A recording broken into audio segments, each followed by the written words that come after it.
Programme చేయడానికి కారణం ఏమిటి అసలు? జై తెలంగాణ. నా పేరు గంగాభవాని, మాది జనగామ జిల్లా, తెలంగాణ ఉద్యమ నాయకురాన్ని.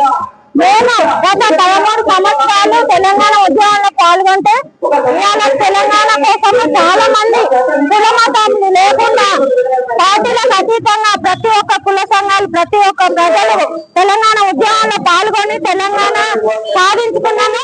1200 మంది విద్యార్థులు అమరులైనారు. ఇవన్నీ భావాలు చూడలేక తెలంగాణ వస్తే బతుకులు బాగుపడతాయని ప్రతి ఒక్కరు పాల్గొన్నారు. కాబట్టి అక్కడ సోనియా గాంధీ గారు మనకు తెలంగాణ ఇచ్చిండ్రు.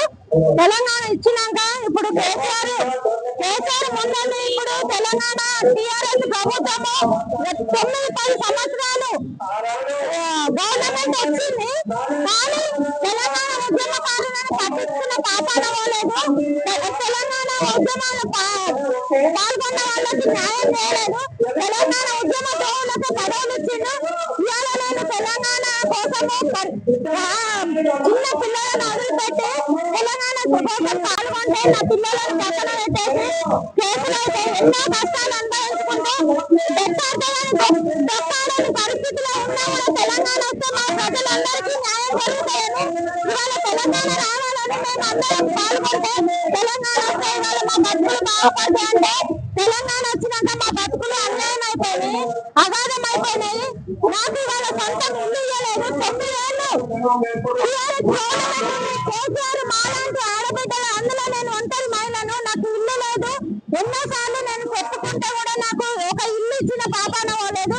ఇవాళ రేవంత్ రెడ్డి గారు 23లో తెలంగాణ ఎలక్షన్ వస్తున్నాయని చెప్పేసి మేనిఫెస్టోలో తెలంగాణ ఉద్యమకారులకు 250 గజాల జాగా, పెన్షన్, గుర్తింపు కార్డు ఇస్తానని మేనిఫెస్టోలో పెట్టిండు.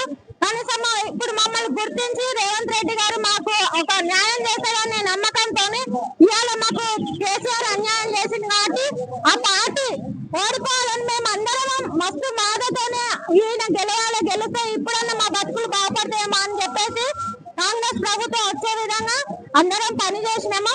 ఇవాళ కాంగ్రెస్ గవర్నమెంట్ వచ్చినందుకు సంతోషంగా ఉన్నది. ఉద్యమకారుల కోసము కమిటీలు వేస్తున్నారు.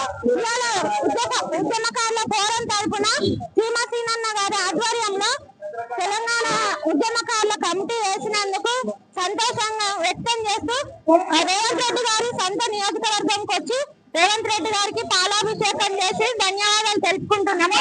కమిటీ వేసిన కాదు, లేట్ చేయవచ్చు. మాకు ఈసారి కనుక అన్యాయం జరిగితే మా జీవితమే అన్యాయం అయిపోతే మాకు చాలా శరణ్యం అనే విధంగా ఉన్నది. కేసీఆర్ చేసిన అన్యాయం చేయరని మేము మీ మీద నమ్మకంతో మీరు కాలయాపన చేయకుండా మాకు తొందరగా న్యాయం చేస్తారని ఆశిస్తూ జై తెలంగాణ.